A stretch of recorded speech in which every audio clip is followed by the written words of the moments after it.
Welcome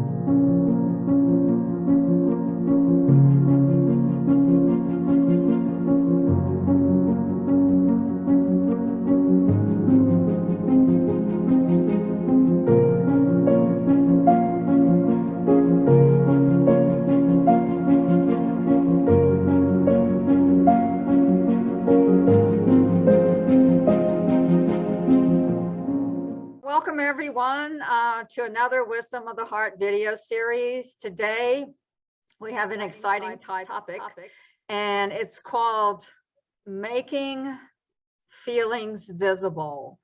Let me introduce our guest joining us here from New South Wales in Australia, Kňazovický. I'm going to go ahead and let Cole start us off with a couple of lines from A Course of Love.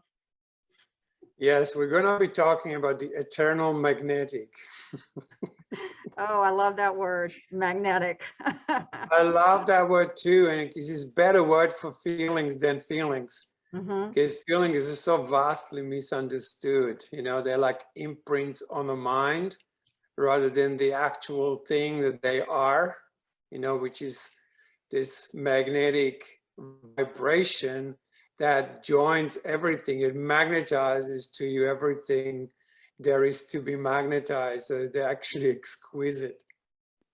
Yeah, but they like, you know, they're a slow vibration. They're just different realm altogether. And you know, to learn how to make them visible, we actually have to slow down. So slowing down the language has time for the will, for the feeling part of ourselves to actually birth it and give it a full manifestation. And when that happens, the heart goes, oh, there is something to love here. And the love comes to it, and then it spreads all around the universe. Actually, the fastest way to communicate with the whole cosmos is through feelings. Beautiful. That was a good beginning. Okay, so I have these little few lines from the course that I like to read that are just exquisite. And the first one is that it is in understanding the relationship that exists between what you feel and what you do that love's lessons are learned. Now watch this. Each feeling requires that you enter into a relationship with it, for it is there you will find love. Yeah, in that relationship. It is in every joining, every entering into that love exists. Now, I want to point this out. It doesn't say enter into the feeling. It's a very important distinction. Because the feelings don't want your mind to enter in anywhere near the true feelings, right? Because the mind is so confused in itself. It says each feeling requires that you enter into relationship with it, right? So you have the mind that enters with the feeling, and that birth is the love between them. So this is the mind, this is the feeling, and the love is being born in here, magnetizes the two, and that creates the whole oneness and elevates this wholeness into the elevated self form. Beautiful. Yeah. Would that be kind of like the wholeheartedness maybe, or the sort of like the birth of the heart space that yeah, and when I'm in touch with that whole experience, the relationship with all of it, it's that just radiates out to everything. That's it. And see, when you go there and then I go there we made the feelings visible, because I can see it even in your physical, you know, expression that it has touched you. You know, when you say it, you lighten up and a smile comes on your face that comes only when you get in touch with this self, that's the magnetic you, right? Yeah. And that's what actually makes us all attractive, you know, because it's feeling magnetic pulling in, right? Makes us share the light, you know, with with the self, yeah, and with the others. Yeah, so maybe we could look at some of the practicality of this. What I wanted to look at too was there's a beautiful passage in day 18 on the 40 days and 40 nights that I wanted to explore. Yeah, it's in the Way to Paradise, and it says in paragraph 11 that the new visual pattern is going to be that it's making the spirit or the inner self elevated as the representation of who we are in truth in form. And so again, it's a representation. There's two aspects of this that it points to. You're called to demonstrate this new visual pattern. What is meant here by the word demonstrate is to show your feelings, to make them visible. And then it says they are the creations that are unique to you through your interaction with the Christ consciousness that abides within you. And it says that these feelings are actually creations, become creations of the new. And there's different ways to show this. So I wanted to go into that. It's like, practically speaking, how are feelings the creation to the new? And these different ways of expressing these feelings. Like, one is through more relational, and the other is more of a example way of life. But it says here very clearly they both are needed. They both are needed. And so let me give you my take on this. Okay, all right. So how do you make feelings visible if your feelings have been so attacked by the ego and the attack thoughts that they actually had to create like a crust around? So whatever we call, if you call feeling anger or feeling any name, you're actually not going to your feelings, you go into the memories of feelings. The feelings are that which is born now. Now, they can't be born because your feelings, our feelings, are scared that this tyrannical mind, the ego mind, will going to smack them again. And that's really is the original cause of the shutdown, right? So what these feelings need now the most is safety. They need to learn, you need to create an embrace or a container in which the feelings can actually open up like the lotus flower does and begin to rise up, right? Otherwise, we're talking about images in our mind. Oftentimes I ask people, like, how are you feeling? And they go, well, and they look up. There's no feelings up there. Feelings are that way. So we need to learn how to adjust our physicality to going forward into that embrace and create a space for the feelings so they can actually begin to feel safe. They're kind of timid. You know, when you drop into your core essence, which is feminine in your case, right? It's a shy thing. It's not like raw feelings. It's like, ooh, feelings. Oh, you know, it's a kind of a vulnerable area to start off with until there's total safety. And when we create this safety space, the feelings begin to open up.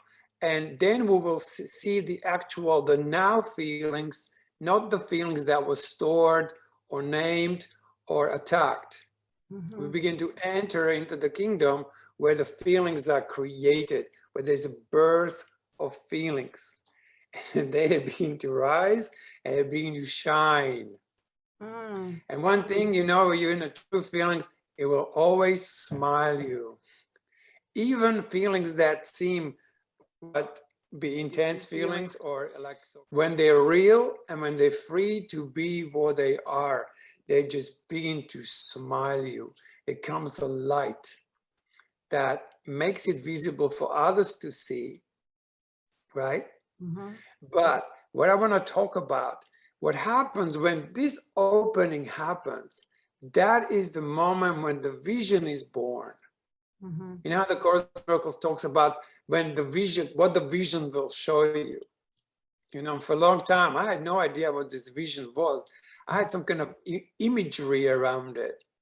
But when my real feelings begin to open up, it's almost like it cuts off the ego, it just cuts off the head, and suddenly instead of that comes this thing that truly sees. Because it's supported by this love, yeah, that the feelings generate.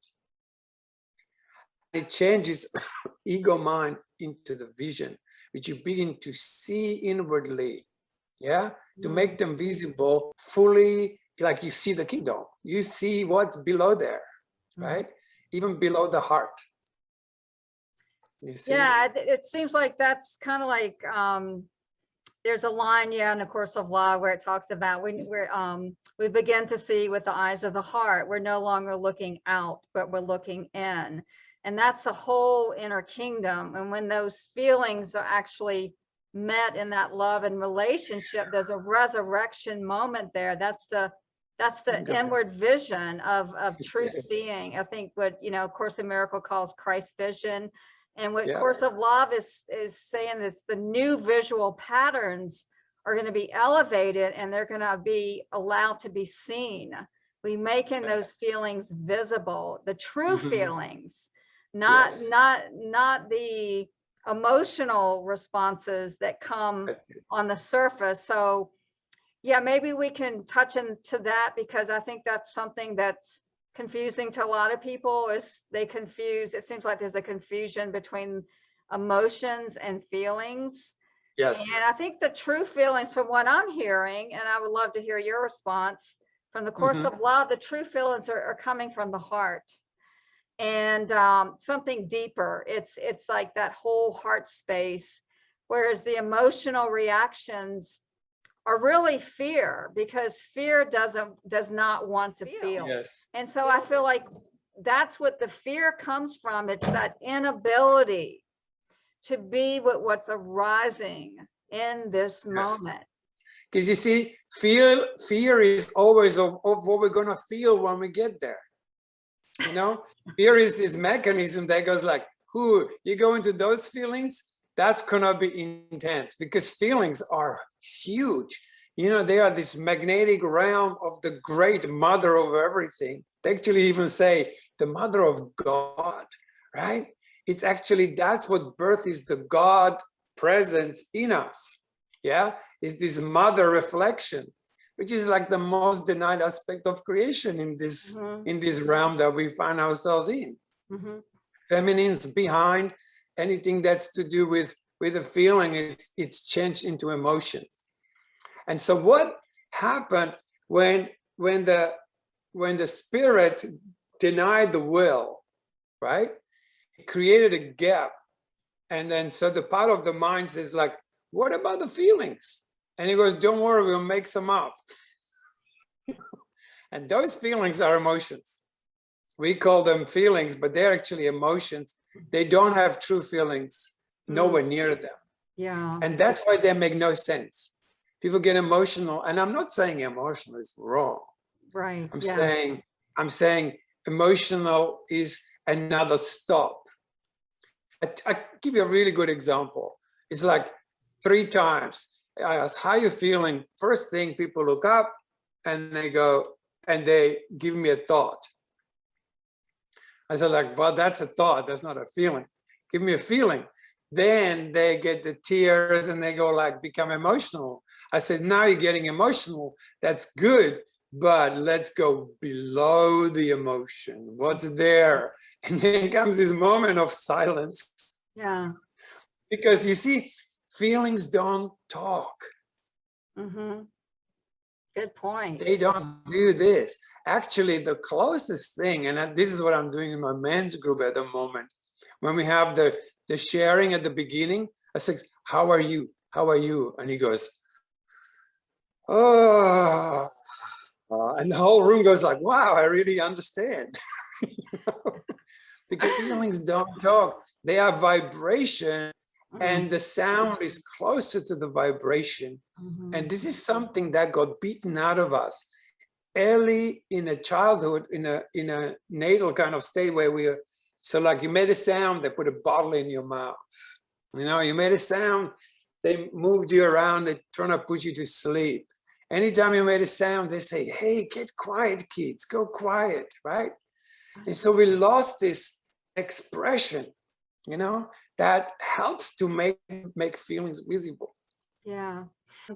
Yeah, I was noticing, I read this somewhere and I can't remember where it was, but it was talking about what you were just speaking to. It said that when a baby is like in a crib, there's immediately we shake a rattle to put the focus outside. You know, it's like we use things and then we shake a rattle, and the baby's attention is already focused outwardly.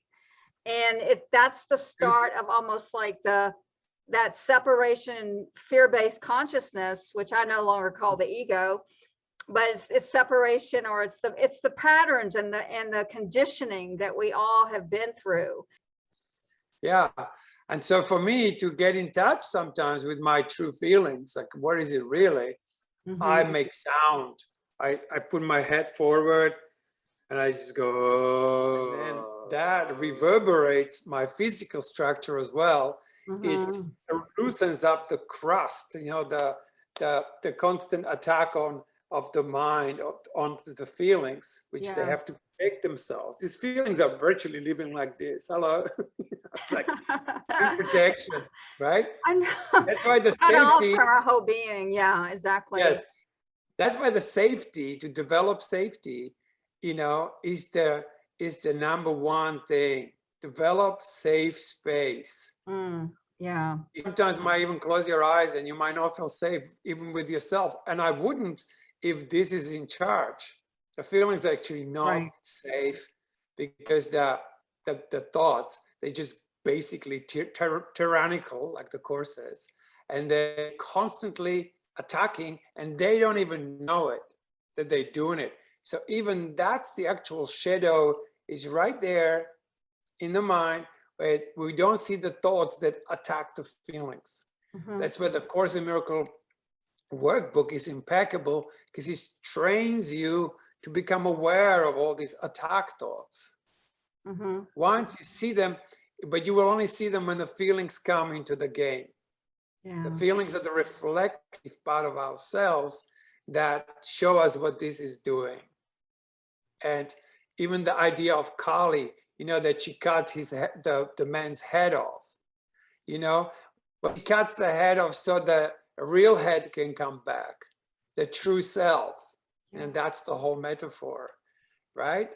And that's the return to wholeness. So it's like the whole awakening is like, first you wake up here, then your feeling body wakes up. When a feeling body wakes up, it ignites the heart, that ignites the vision. So even this gets healed, the mind, the ego vanishes. And that is the part of us that elevates the physical form. So the separation, you see it for what it is. It's illusory, and it actually falls away. And I was going to say too, I love that you're bringing this out, you know, this whole distinction between feeling and emotions, because I really feel like emotional reactivity is just fear of not going. It's that inability again to be whatever's here now, and to be able to, without, you know, reaching for some kind of outward distraction. And the baby gets it at the very beginning with the rattles.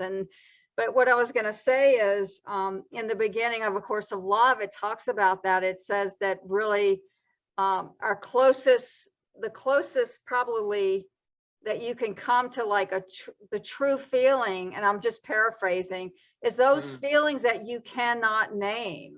And it says like that the deep heart space, you know, that joining of the mind and heart, that space deep within us is a place of communion. It's the inner altar. And that's where it's all ignited. And we're not going to resurrect from looking out there and fixing, you know, the outside. The transformation comes from within. Yes. Well, that's the whole idea. So you have a whole new take on the whole Christmas. Because when you look at the Christmas tree, right? It's like, what's on the top? It's a star. So that's your pristine mind. It returned to its original state of, you know, creation. It's pristine. Yeah. That light drops in and then the whole tree lights up, right? And then what's under the tree is the presents. So where are they? At the bottom of the tree. They're not on the top. And so they're getting dropped into the mother and birth the gift that they are. And so we have to not only feel the feelings, but we have to unwrap them. And unwrapping the feeling is to make it visible, because you take it out of the cover, the crust, and you say, here, feel this. But you see, this is the thing. It's like, I could be sitting here talking about it, right?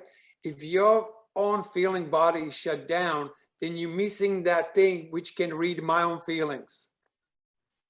And so there can't be that communication, because union is feeling, you know. How you recognize union? You feel it. It's not something you can imagine, right? Or it's not something that's in your mind. Yeah. The union is a felt thing. So let's say you're at 12,000 miles from here, and when you drop into your feeling, I go, hello. Because we're in communication. We are united even through the magnetic of the earth, because, you know, earth is magnetic, right? And so it's like the fastest internet. So if you keep going below your physical body, you enter into the part of you that's connected to earth. And so we are one. That's how we really experience oneness, through this magnetic part of our will that is one. It's like we are one heart, we also one feeling. Yeah. Love is, and I think when I'm able to touch into that, as it says, to feel it maximally in A Course in Miracles, all expressions of love are maximal. That's the transmutation, that's the transformation, and where all of it's elevated, as it says, at the holy place of the heart. There's nothing that's not transformed in the light of love's beneficence. And that's just beautiful, but I have to be able to hold it all in this moment. And I think that, yeah, go ahead. It's that's true. the acceptance too. Because the love is big. The fear of God is fear of love, because it's intense. And we made ourselves so dense physically. And when the love comes in, it feels like a pressure. See, I use ocean as a really exquisite metaphor, because feelings that we recognize are just the waves on the ocean. You dive in, and what's there? One water, right? And no, it's just one thing. There's not many feelings. There's only one feeling, right? Feeling. And now watch this. Love is. And then you go deeper, and the deeper you go, what? More pressure there is. And so to get to the core of the ocean, to get to the core of the love, you know, you got to get used to this kind of pressure. Because for me personally, when I fully lit up, yeah, and I lit up more one moment than another, you know, it's like that. It's like those currents in the oceans, you know. Sometimes we're in a deep water, sometimes we're in a shallow waters. It doesn't matter. Still one water. Even these oceans, we call Pacific Ocean, that ocean, but it's just one big water all around the earth, right? Yeah. So it's the same with love. It's just like, there you are, the deeper you go, the more you're gonna feel it, the more pressure, but the more you sit there, the more you get used to it. Yeah. Right? And so yes, the acceptance is the key, because without acceptance, what happens? Particularly the crust, which is kind of rejected, you know, I don't like this feeling, I don't like that feeling. That needs a lot of love. And what is love? Is a pure acceptance. It's an unconditional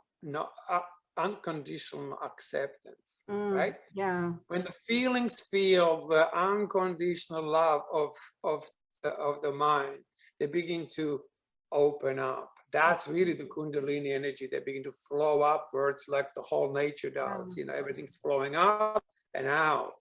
So it's the same thing that I talked about before, because that's all it is, right? Yeah. But the acceptance has to be there. But first we need to realize that we actually don't have acceptance for our feelings, because you know what ego is? Ego is unconditional non-acceptance of feelings. That's how it maintains itself. When the feelings return, the ego cannot maintain itself. And I wanted to say one thing, because, you know, I believe in this amazing trilogy. So Course in Miracles is for the mind. I looked it up today. They say word feeling 44 times, I think it was, right? In the whole Course in Miracles, right? 44 times. In a Course of Love, is about 334 times. In Righteous of Will, it's about 2,000 times in each of the 8 books. Yeah. So that's the ultimate trilogy. You know, Course of Miracles for the mind, Course of Love for the heart, the Righteous of Will, and not to promote it here, but I'm basically saying there is like the Course in Miracles for feelings, which is Righteous of Will. And it's a crazy book to enter into, but I did it for 30 years and I found feelings that I did not know I had, you know, because it works by triggering the hell out of you. Virtually, you know, everything that we're scared of, right? All the fears, you will see them right in front of you. But seeing them truly with a vision will transform it. The heart opens, the flow begins, and you can feel this almost like a cool breeze being your heart that just oozes out. Yeah. So yes, acceptance is the key, but it has to be true acceptance. Yeah. So you have to ask yourself, am I really accepting this feeling? And then wait for a while to see if it's really, really true. And what you will find when you actually slow down, there will be enough time for you to find out that you have non-acceptance of anything to do with feelings. And right there is the transformation. It's like, actually, I have a non-acceptance. And so then you have to learn how to accept your non-acceptance so your acceptance can evolve. Yeah. And that shifts the mind completely. That really shifts the mind until you realize that you are the non-accepted, you are like an unconditional non-acceptance of feelings. And then you get into a compassion for yourself. And it's this compassion, Holy Spirit, that begins to heal this non-acceptance until it becomes true acceptance. And when you're truly embracing your feelings, not only you will love them, but they will love you back. Yeah. And that love, when they love you back, is a whole different world to live in. Yeah, so beautiful. Yeah, that's the giving and receiving as one. Yeah, and I love that too, because for me, that I was just going to say, we're coming up on our time, but the radical acceptance and A Course of Love, to me, it's just a true, as an extension of the true forgiveness that we were given in A Course in Miracles, because ultimately there's really, all forgiveness is for ourselves, and then ultimately there's nothing to forgive. When we're in that radical acceptance, we're loving ourselves, we're claiming our true inheritance, our innocence, and that is the state of grace. I wanted to ask you if you had any last minute thoughts before we close. Thank God I've got no last thoughts. Okay. It's like a trick question. It's like, what's your last thought? Yeah. Like, I don't know. I'm just feeling. And, you know, in that we unite. Yeah. And that we unite. And it was great to join again, Cole, as always. And so beautiful for your expressions. And I hope this was helpful for our viewers out there. So thank you everyone for watching. And this is going to be it for today. And of course, we'll eventually have Cole back on again. So anyway, thank you, and peace, love, grace, and blessings to all. Thank you.